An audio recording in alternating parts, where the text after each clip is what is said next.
Hello, good evening. Welcome to News 360, live from our studios here at number 35 John Hammond Street in Accra. My name is Noble Crosby Annan. And I'm Ayisha Yakubu. Coming up, the headlines. News 360 Headlines is brought to you by Flamingo Paint, Pepsodent Charcoal and Pepsodent Herbal, EcoBank. Ghana Coalition Against Galamsey reiterates its call for the declaration of a targeted state of emergency in regions hardest hit by illegal mining.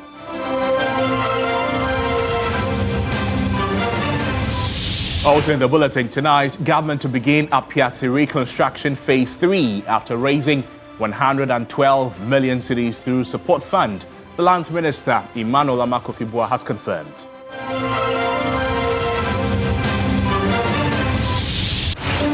Later in the bulletin, we take you to Galamsey in British Accra as residents celebrate this year's Homowo festival.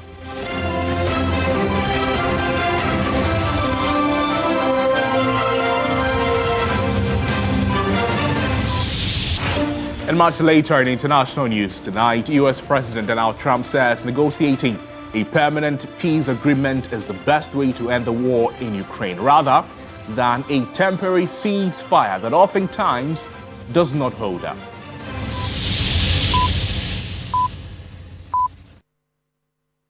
There are details of these and many more stories, including sports and entertainment, coming up over the next 1 hour. Do stay with us. Let's begin the bulletin from here. And illegal mining is in sharp focus tonight. The Ghana Coalition Against Galamsey has praised the courage and resilience of the Inspector General of Police and the police officers who bravely confronted violent illegal miners during recent operations targeting Galamsey activities in Bontresso. Now, the steadfastness of the policemen, the face of danger, highlights the critical role of law enforcement in protecting Ghana's environment and upholding the rule of law.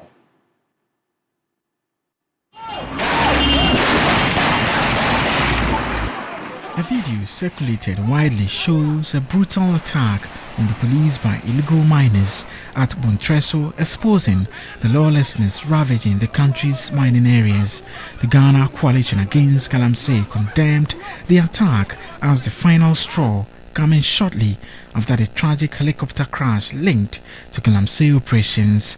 The Ghana Coalition Against Galamsey vowed zero tolerance for such criminality and called for immediate, decisive action to dismantle the networks destroying Ghana's environment and threatening its future. The coalition's demands include recognition of the swift arrest of an implicated assembly member, with calls for expanded intelligence and the apprehension of all involved. They urged deployment of a joint police and military task force with maximum force to deal with offenders. The declaration of targeted state of emergency in regions hardest hit by illegal mining after prosecution, with financiers and owners publicly exposed and prosecuted.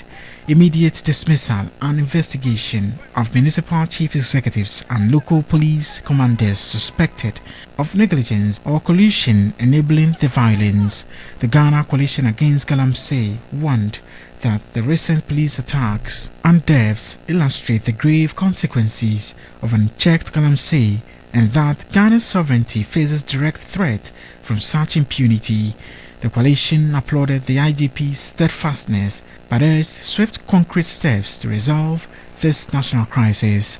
The Ghana Coalition Against Galamsey concluded its statement with a firm call for urgent government action to safeguard the nation's lands, waters and people. Staying with the fight against Galamsey, we turn our attention to one of the leading voices in the fight. Professor Mahmoud Akudugu is a member of the Ghana Coalition Against Galamsey. Prof, good evening to you. Thank you so much for joining us. Talk to us about this. There's a call for the declaration of a state of emergency in targeted areas, and I'm talking about areas hardest hit by Galamsey, particularly in these zones. What is the thinking behind this declaration at targeted zones and not the entire country, if you like? Yeah, good evening to you and good evening to your viewers and listeners. I think the reason is simple. We are looking at the fact that declaring a state of emergency for the whole country will not serve the purpose, because Galamsey is not, of course, it's in many of the regions, but it's not in the entire country.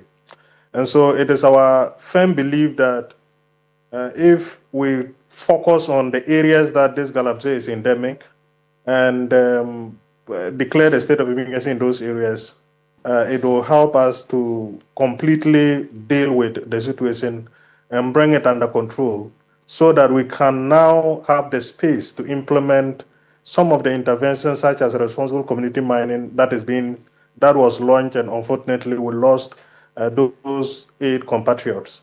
And so it is our belief that targeted declaration of state of emergency in those areas will be more effective than just doing so for the entire country.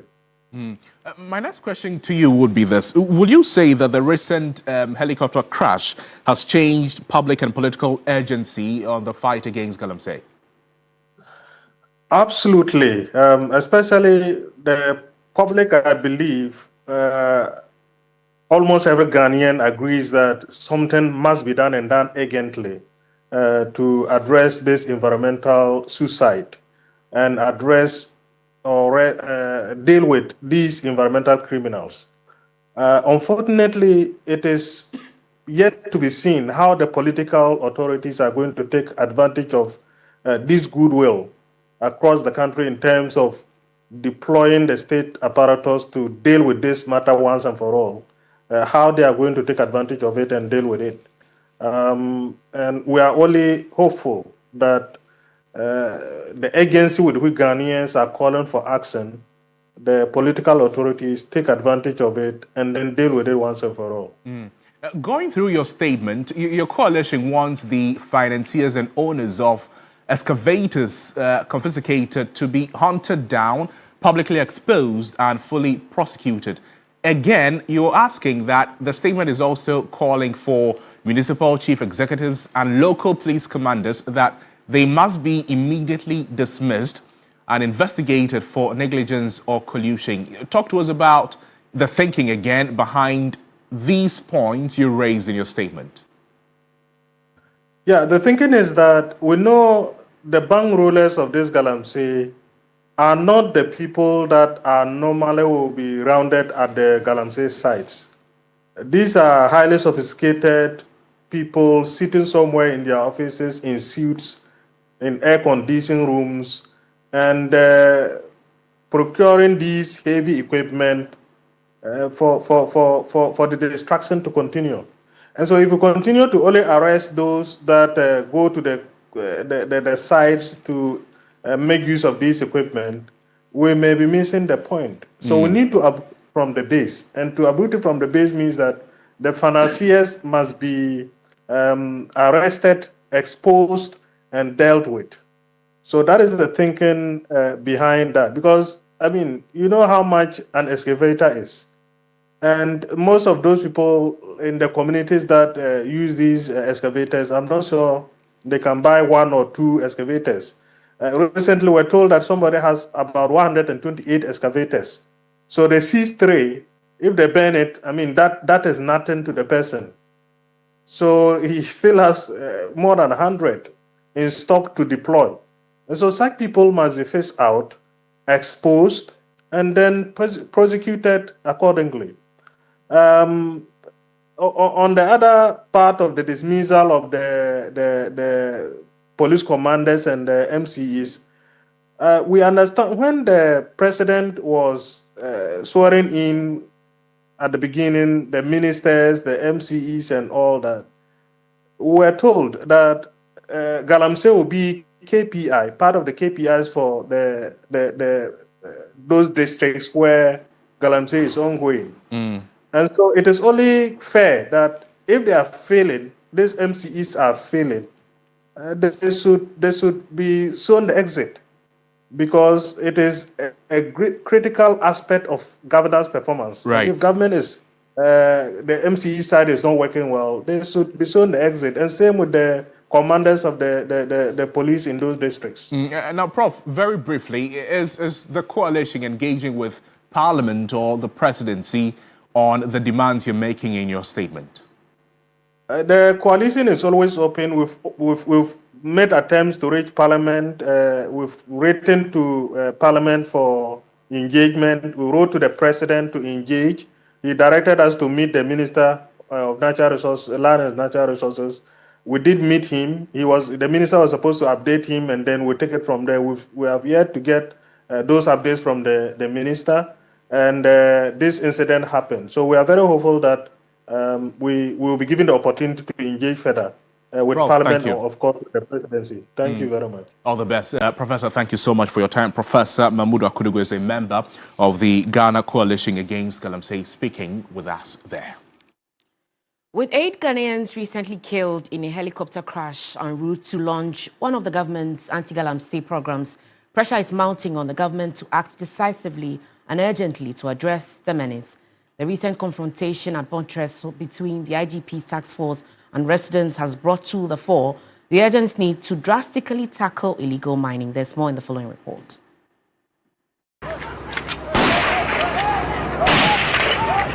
That was the IGP Special Anti-Galamsey Task Force operating, which came under severe attack by a group of illegal miners at Montreal. Convener of the Media Coalition Against Illegal Mining, Kenneth Ashigbe, speaking on the key points, called for the dismissal of the district chief executive for the area. So this particular DCE, for example, immediately the president should be firing him for incompetence, because even you agree that this DCE says that they were stand winning, stand winning without a permit. Ask them whether they have an EPA permit and all the permits, and then he goes on to clear them and does not see that a police officer had been attacked. That person should, after you've dismissed him, we should immediately get some, investigations into it to find out complicity.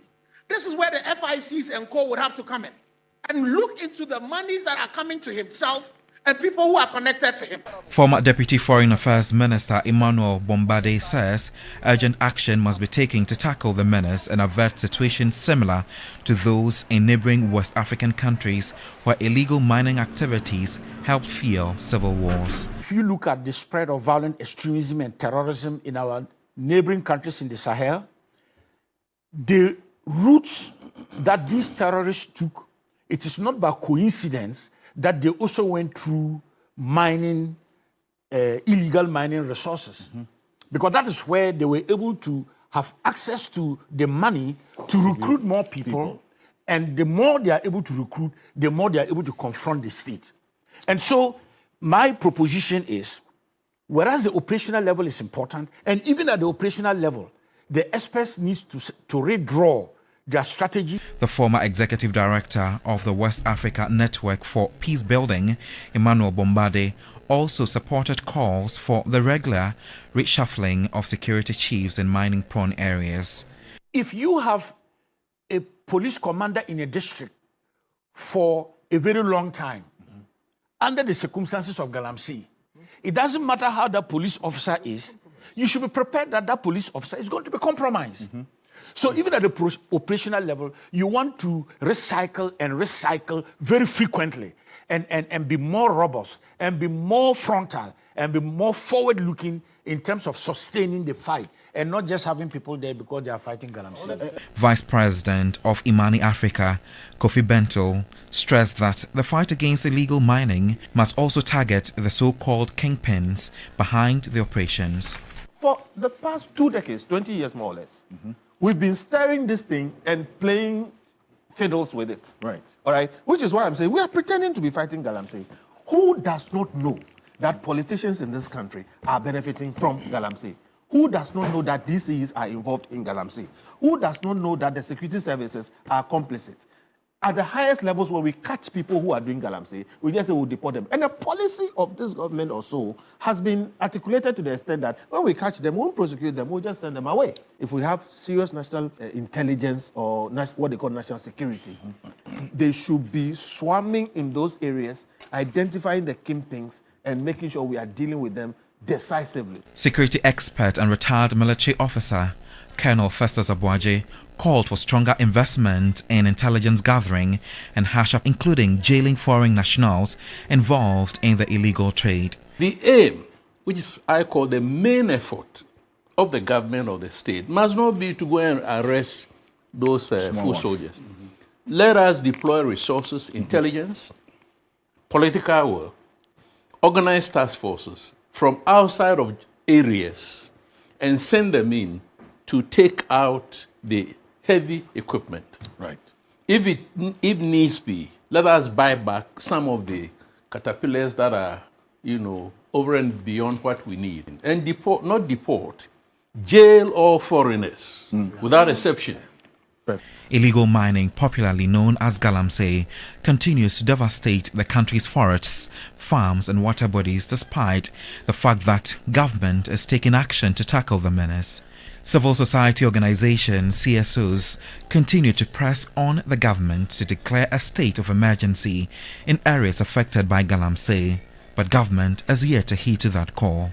With the loss of 8 distinguished Ghanaians in a helicopter crash en route to a national assignment to tackle illegal mining, it is hoped that government will seize this moment to decisively clamp down on the menace.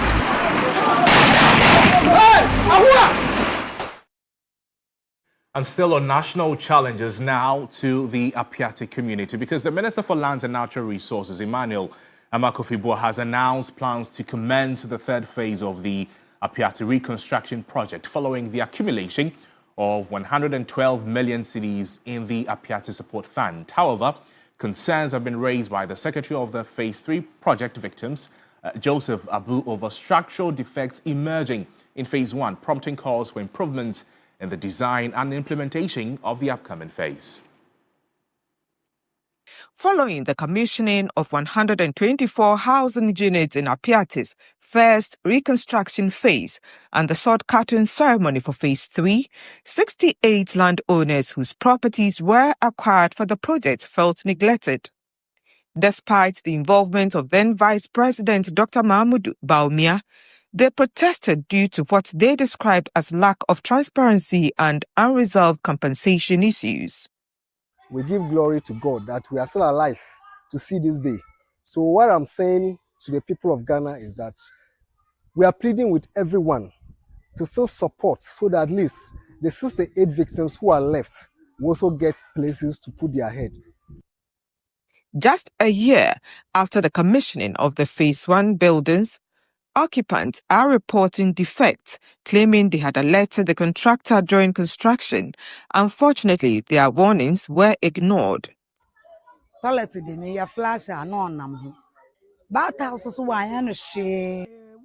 water closet malfunctions. The kitchen remains doorless, and the stairs are deteriorating. Moreover, none of the rooms have been plastered. According to the contractor, the material used doesn't require plastering, but when you touch it, the surface peels off. In fact, it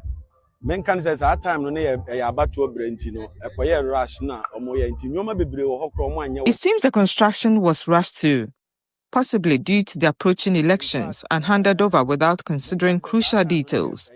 There's no proper drainage system, and when it rains, water seeps into the walls, causing damage.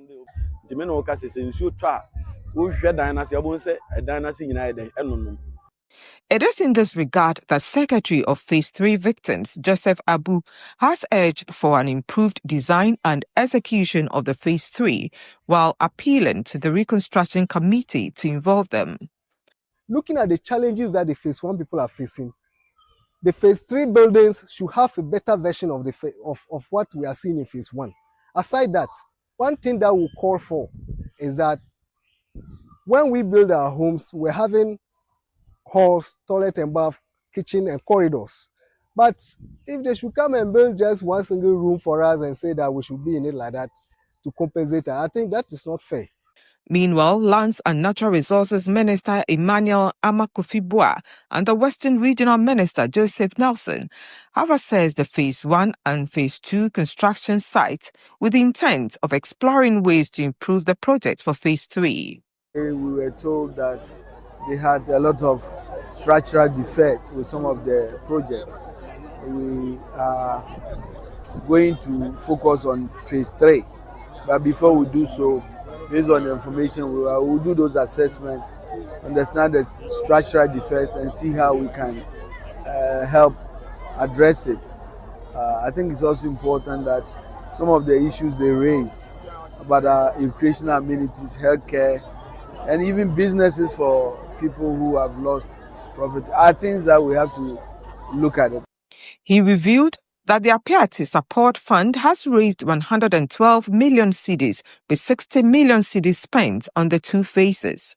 He assures that government is committed to completing phase 3 and providing care for those injured during the incident. I came to also disclose to them what we have as balance left in the Appiatse Support Fund, and to tell them that we are going to work with them to try to make sure we utilize it to complete the outstanding works that we have. I told them that we have 52 million Ghana cedi now, and we are going to focus on the phase 3 with it. Irama Smith, TV3 News, Appiatse. And back here in the capital, Galamsey in British Accra has taken its turn to mark this year's Homowo festival. Stanley Niblo observed the custodians perform their traditional rites as they hooted at hunger and has filed the following report. The streets of Jamestown came alive in colorful display as hundreds of indigents from far and near thronged the community to participate in the annual Homowo festival. The successful opening of the celebrations by Lante Jangwe paved the way for other suburbs to follow suit. Galamsey, comprising Bese, Asren, Sempe, Abolakpatashi and others, hosted the grandest celebration, hooting at hunger and giving thanks to God for the abundance of food in the year under review. The Homowo festival, passed down from generation to generation, carries unique cultural significance. Virtually every home in Galamsey prepared the traditional meal, Pokwe, made from maize and palm nut soup. Led by their respective chiefs, the Pokwe was sprinkled in ancestral homes to symbolically include departed family members, particularly those who endured the Great Famine in the celebrations. In Jamestown, the Gamanche Nitaki Tekochro II led the sprinkling for the Gan state, while the Gbese Manche performed the rite within his jurisdiction. The Kokoti Musketry Group also seized the occasion to showcase their unique display. For custodians of tradition, Homowo must remain a festival that unifies the people. Others urged litigating parties and stools embroiled in chieftaincy disputes to resolve their differences, while streamlining the process of installment across Greater Accra.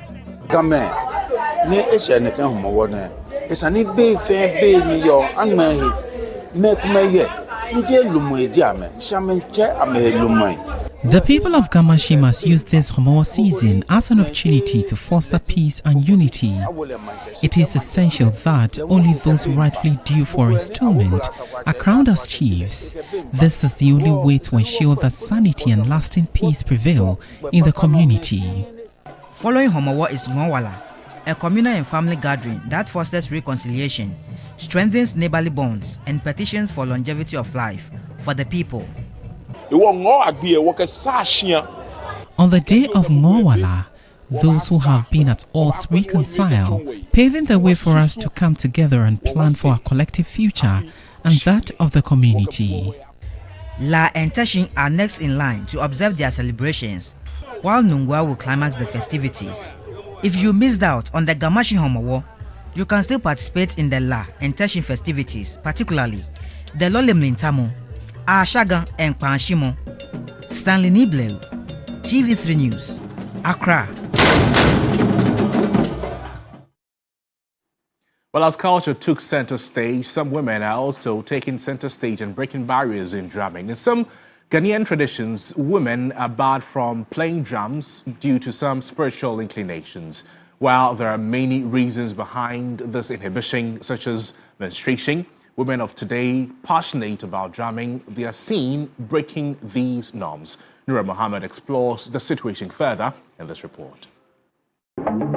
Our traditional drums tell our stories. They carry the whispers of our ancestors. They serenade royalty, mourn the dead, and accompany the dancers' feet. In the Akan, northern tribes, Ewe, and Gar traditions, women are not seen or allowed to play specific traditional drums Drums like Obonu in the Ga culture, Longa in the Dagomba and other northern cultures, Achimevu in the Ewe culture, and the Funtumfrum or Atumpan, the talking drum, in the Akan cultures, invoke spirituality. It is believed that women are considered impure to play those drums, especially when they assume their menstrual period. These long-standing traditions have been challenged in recent times, with women and young girls defying norms and challenging the status quo. One of such women is Abigail. She is an instrumentalist who has mastered the playing of both contemporary and traditional drums, and Abigail does not believe her gender should stop her from pursuing her passion. For me, it's a gift. That's how I see it. For the Ewe drums and the rest, no one taught me. If I listen, you play, I listen, then I start to play. So any girl child can do that. In the olden days, that's what they said to the women, and it got scared not to play. But for me, nothing happened. So I encourage them to come forward and then play it. Although women can be seen playing drums in recent times, some traditionalists do not subscribe to their inclusion. A monarchical historian, Safo Kantanka, explains why. Now, these have spiritual and physical consequences. I can't believe that the menstruation is a taboo in the Akan community to be linked to other things. So because women menstruate, no one has the right or the time to go and check. It is even disrespectful to ask if a woman is in her menstrual period. But would tradition consider knocking down the barriers and create opportunities for females' inclusion in performing traditional roles? These days, some of the restrictions are being relaxed to the point that you once a while see women drumming. These hardly die. The society cling to these beliefs. It is that which allow discipline in the society. Whilst they still have the spiritual beliefs in certain things, it will be very difficult to school people to stop. These things are even checked. Women check women. Women control culture and tradition. So as long as it's been accepted that women should not play this drum, it is the same women who check that such drums are not played. Women like Abigail do not believe that natural causes such as menses should hinder their aspirations in the name of culture and tradition. I heard it prevents, but for me, I decided to take a risk to do whatever I want to do. I want to see what will happen. So I use myself as a scapegoat to do it. So nothing happened to me. I heard you won't give birth, but I have a child. In a contemporary world where age-old customs are ever-changing, giving way to acculturation, certain traditional matters will always be a matter of contention. Some traditionalists maintain that patriarchal customs should be kept and preserved, while progressives like Abigail advocate for gender inclusivity in our traditional activities and for society to eschew archaic beliefs. The conversation between culture and progress is far from over. But each strike by women like Abigail proves that the drum's heartbeat belongs to everyone who dares to play it. Nura Muhammad for TV3 News, Accra. Let's now turn our attention to health. 2 cases of Mpox are currently on admission as cases of the disease keep rising in the country. 37 new cases of Mpox have been recorded as of August 14, 2025, bringing the total confirmed cases to 409, with 1 death recorded. The Ghana Health Service, in its latest situational reports, continued to caution the general public against the sharing of personal effects like sponge and towels in households. The disease hotspot remains the Western and Western North regions, according to the service. The country is already in the process of getting Mpox vaccines into the country for the at-risk population. Mpox spreads mainly through close contact with an infected person. The general public is encouraged to report symptoms of rashes early to the nearest health facility.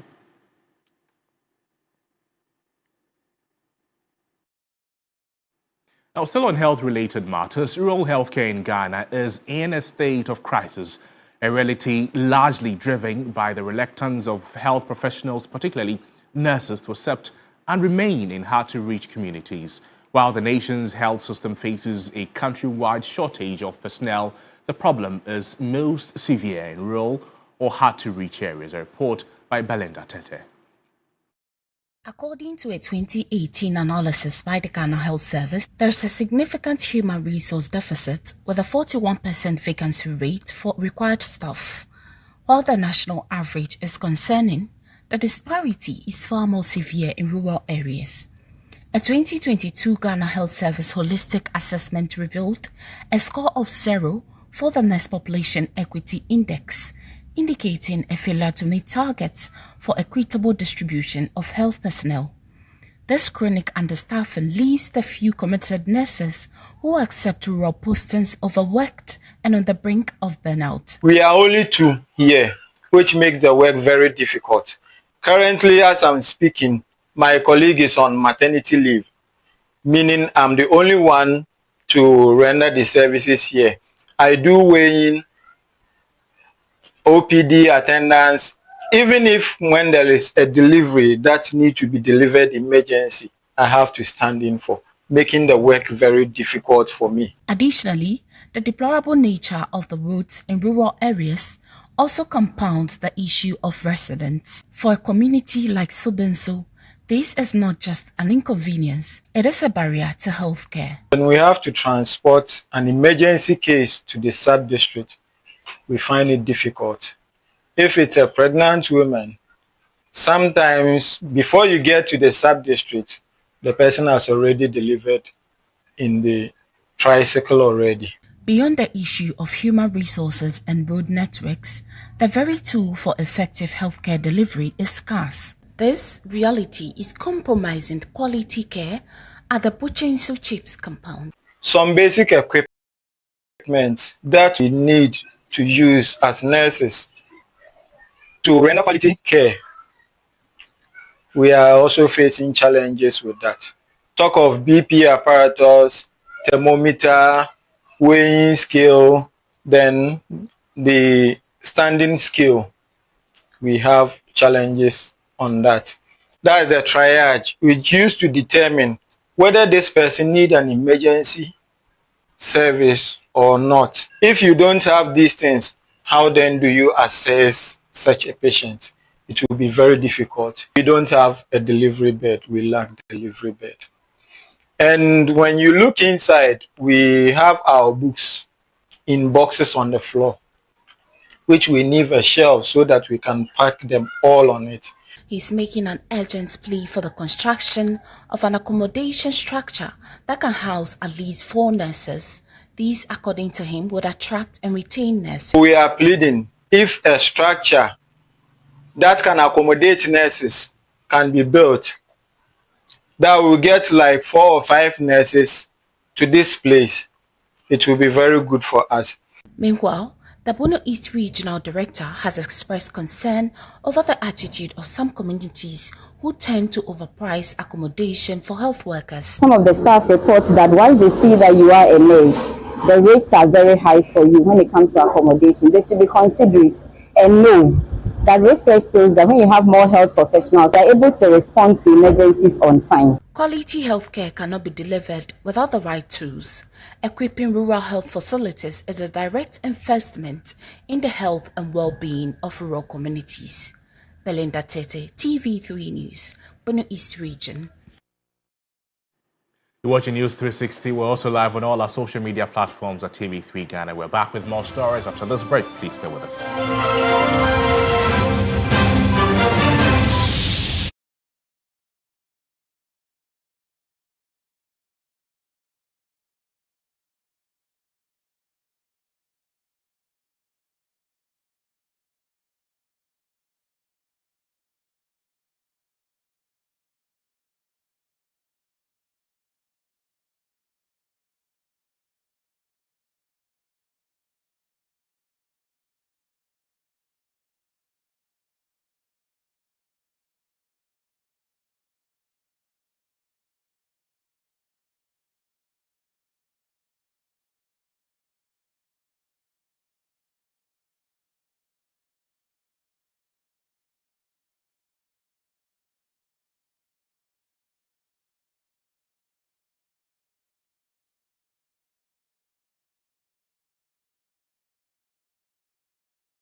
reporting from the Takoradi Market Circle, from the heart of the Upper West Regional Capital, from the heart of the Ashanti Kingdom, reporting from Sunyani, from the Central Business District of Navrongo.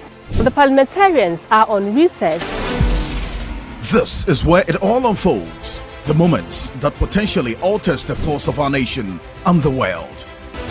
These are the individuals we recognize, the voices we amplify, who appears on screen and who contributes behind the scenes. With professionalism at our core, we bring you news you can trust, impact journalism that makes a difference. This illustrates how diverse perspectives enhance our strength and reinforces our mission.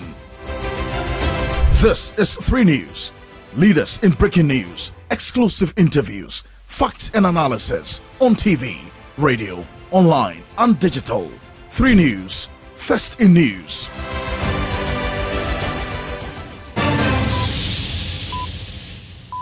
Thank you for staying with us. In more news this evening, residents and motorists in Sefibioso and Sarah can soon heave a sigh of relief as construction progresses on a new 90-meter span bridge with a 1-kilometer approach road. The project aims to address long-standing safety and traffic challenges.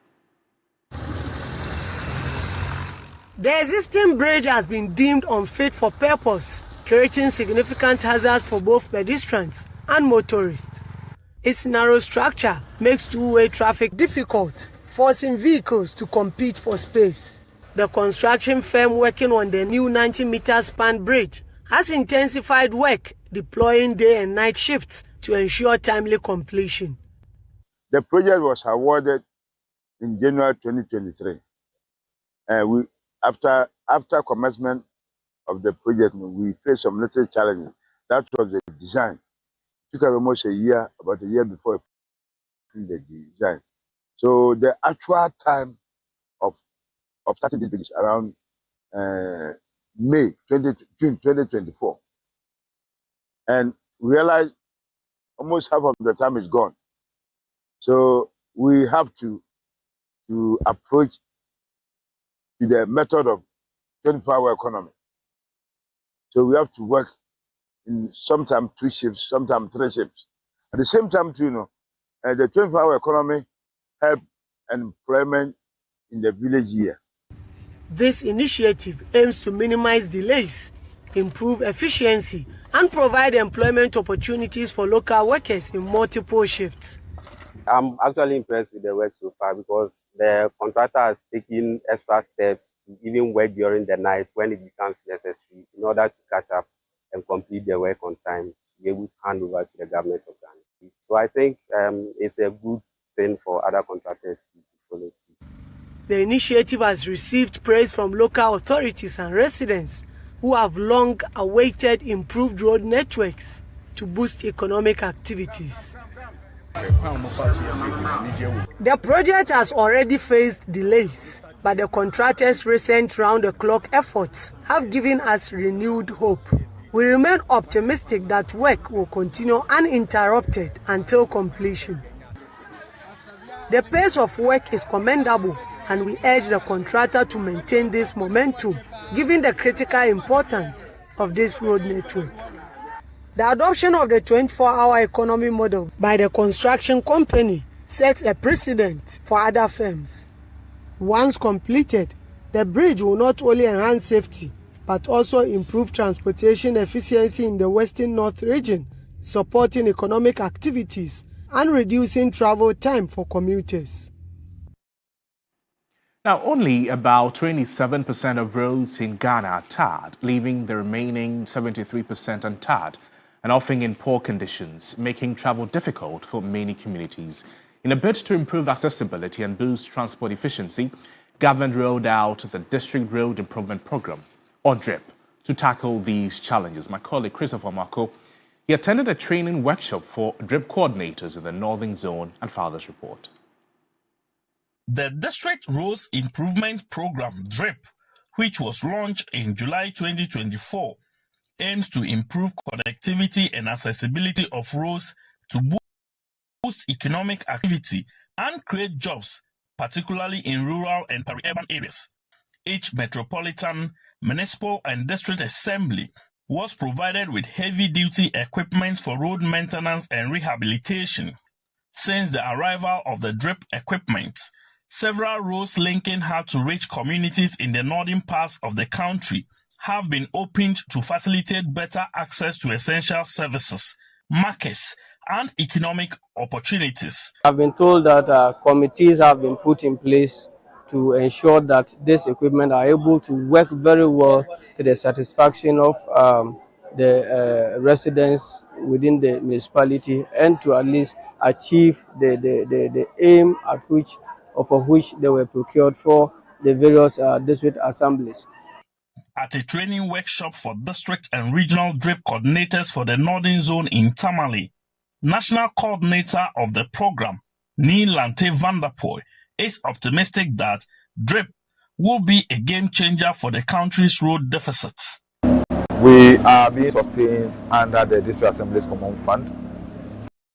We hope that we shall have some resources from the road fund, and also the constituencies and the districts themselves. Some of the MPs and the DCs have also budgeted and programmed for us to assist them in maintaining roads in their various constituencies and districts. He called for a more sustainable funding for the program. It is my expectation that in the next government budget, the Minister of Finance will magnanimously find a space to accommodate the operations of DRIP, so that we can have a much more reliable, adequate source of funding to be able to complement the efforts of the Ministry of Roads and Highways and the Department of Urban Roads, so that Ghana as a country will have much more easy to and fro from every community, interlink the communities, connect the communities, and connect goods and services within this 24-hour economy. For his part, Northern Regional Minister Ali Adolf Mbordiba appealed to the coordinators and the assemblies to ensure the equipment are properly maintained. We also appeal to the various coordinators of this at the district level to ensure that this equipment are serviced as and when they need to be serviced. Because the lifespan of this equipment will depend largely the way we handle them, the way we service them, and in general, the way we take good care of this equipment. The training program is a vital component of the DRIP initiative, ensuring that personnel are well equipped to contribute to the program's success in improving road infrastructure and promoting local economic development. The fourth edition of the Akoma FM Fufu Party recorded huge patronage on Saturday. The annual event has been instituted to promote the local staple food. It recorded one of its highest turnouts, despite an earlier postponement. It will probably leave a lasting memory in the minds of participants.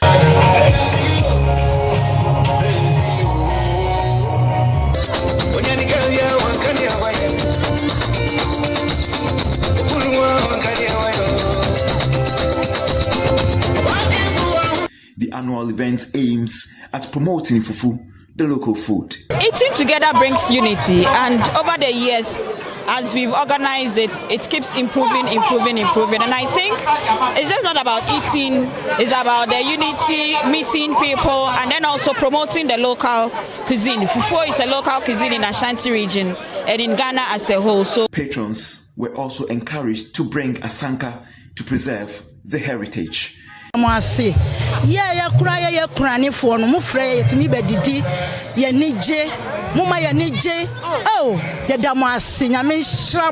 Stations manager of Akoma FM, Ransford Nana Osiasari, explains the significance of the event. The Akoma Fufu Party is very significant for us. One, because we're celebrating our 7th anniversary, and for anybody that has been part of the anniversary can attest to the fact that we have distinguished ourselves in excellence when it comes to radio broadcasting, and that is why we see this one very significant. Number two, we also see this edition as one of the things coming from the fact that last year we won our award as one of the stations promoting when it comes to made in Ghana foods and all that.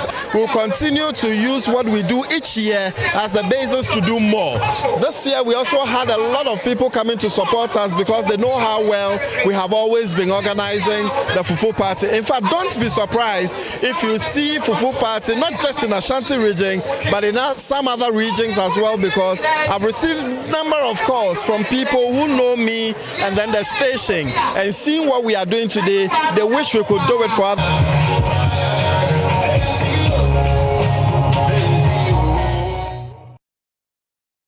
Stay with us here on News 360. We have some sports news next.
Spray and coil.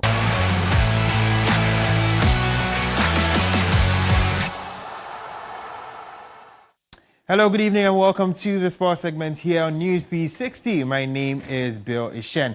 Now, Ghana midfielder Mohamed Kudus announced his arrival in style for Tottenham Hotspur, providing 2 assists in a commanding 3-0 victory Saturday. Making his first start since completing a summer switch from West Ham United, the 25-year-old wasted little time in making an impact. His precise cross in the 10th minute was met by Brazilian forward Richarlison, who opened the scoring to give Spurs a 1-0 lead at the break. Now, Kudus was again the architect after the interval, picking out Richarlison inside the box for a spectacular acrobatic finish that doubled the advantage. Brendan Johnson scored a 3rd goal. Now, here are the words of Mohamed Kudus after that victory. Really, really nice. The reception from the fans, the support has been incredible. But I'm happy with the whole team for the 3 points and a clean sheet. Yeah, I really get the boost and the encouragement, even though it's part of my DNA and my game to be in positions like this. But also with the help of the team, because they need to get the ball and get me higher up in those positions. But yeah, definitely the energy from the fans also bring the boost, even though that's what I love to do, take players on and then try to create and help the team win. And I'm glad that Richarlison was able to finish them off today with 2 beautiful goals, Moving on to some other stories, with the 2025-26 season officially underway, many fans are eagerly looking forward to the usual drama, action and goals each game brings. For the players, they will be looking to make an impact throughout the campaign and solidify places at their respective countries as the 2026 FIFA World Cup approaches. Now in Ghana, the U.S. Embassy is taking steps to educate visitors about potential tourist sites ahead of the competition. There's more in this report. The FIFA World Cup will be hosted in 16 cities across the USA, Canada and Mexico in June and July 2026. 11 cities in the USA, including Atlanta, Boston and New York, will host key matches in the tournament. As the competition gradually approaches, the U.S. Embassy in Accra have opened the American Center, a hub with cultural information of the country for prospective tourists and journalists ahead of the 23rd installment. This facility is actually open to anyone with a valid identification card when we're open for business. So what we're trying to do is, in the 11 months building up to June 2026, that every month we do something that touches one of the U.S. host cities. And today's program, we touch New York City. In one of their numerous planned sessions for visitors, photojournalist Gerard Nate, who paid a visit to the country, gave an account of some prospective locations to tell human interest stories when the World Cup begins. He is eager to witness the many potential stories that will be told at the Mundial, while the US also celebrates their 250th birthday. As a journalist, I can imagine the emotions, the jubilations, the disappointments, just a broad range of emotions that can be documented and captured from the US. And about the America 250, such a landmark celebration, in my interactions there, I found that they are all finding different ways to celebrate that across different states, across different communities. They're planning ways to commemorate the event in their own unique ways, and I think that's very special. Some visitors who took part of the second session were happy with their newly acquired knowledge and are eager to play an active part in the World Cup. So I've learned a lot of things. I've been able to recall some of the histories that I'm not used to, and through the submissions of Gerald, I've gotten to know more histories from USC. I feel like almost Ghanaians would want to partake in, like, going to watch the World Cup as a football fan, and then as tourists again to go through the country and see whatsoever is there. Many Ghanaians remain hopeful that the Black Stars will qualify for the competition. As it stands, Otuado's men are top of Group I and could potentially book their place if they defeat Chad and Mali in September. Now, the anniversary cup match dubbed Homowo Cup, which will be between Hearts of Oak and Kwando Heart of Lions, is slated to take place at the Accra Sports Stadium on Sunday, August 17, 2025. Now, coaches Bashir Hayford and Didi Dramani are looking forward to the encounter. Welcome, my brother Didi, for seeing this trophy once. I have seen it twice. Last season, we were so humbled, very happy to be invited to participate in this August tournament. We came, we saw, we couldn't conquer. This time around, we are in again. I think we are not coming to just see it and leave it and go. We are preparing as we prepared for last season. The only thing is that we have augmented the team a little. And so we are coming to play football, for people to see football, how football is played. Maintenance, and then also the loading systems of the players, because we have to take precautionary measures in terms of where we are in the season, and then what to expect in a longer season to come.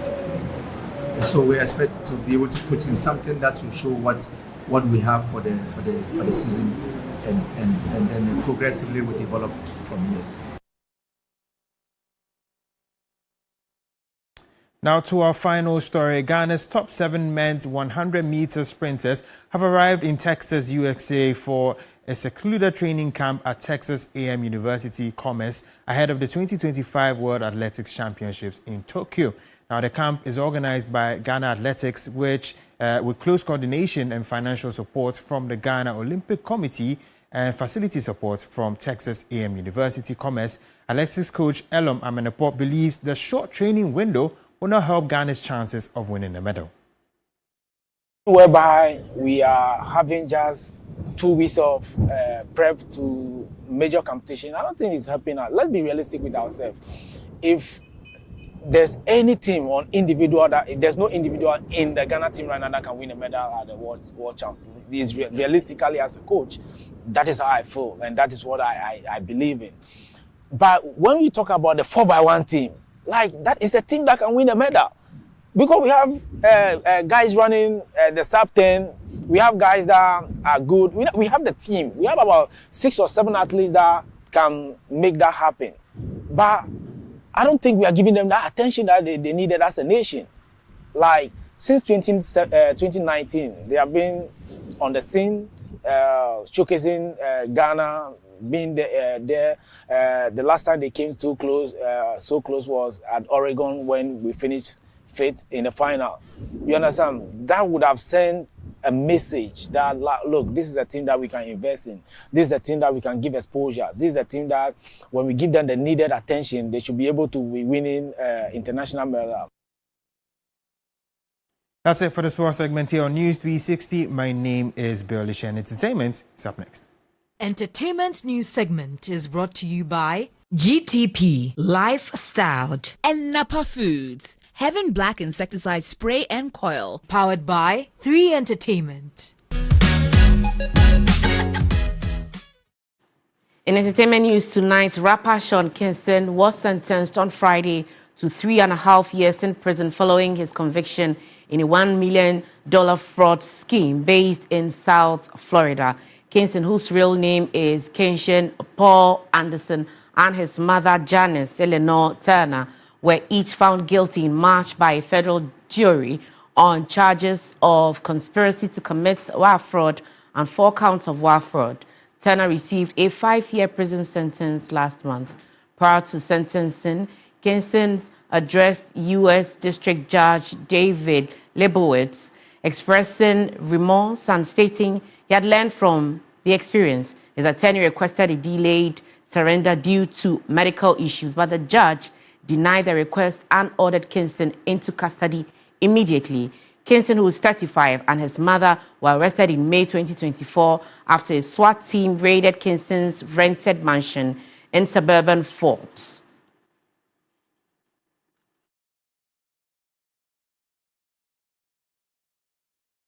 Let's bring you some international news now.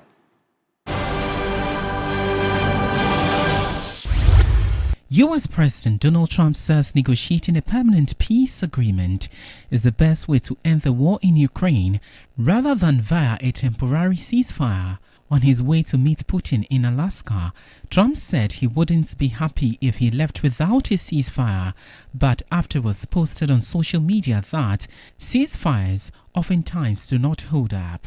President Trump's new plan to bypass an initial ceasefire is a blow to Kiev and its European allies, as it was one of their main requests, Ukraine correspondent James Waterhouse writes. Meanwhile, Ukrainian leader Zelensky said he will travel to Washington, D.C. to meet President Trump on Monday.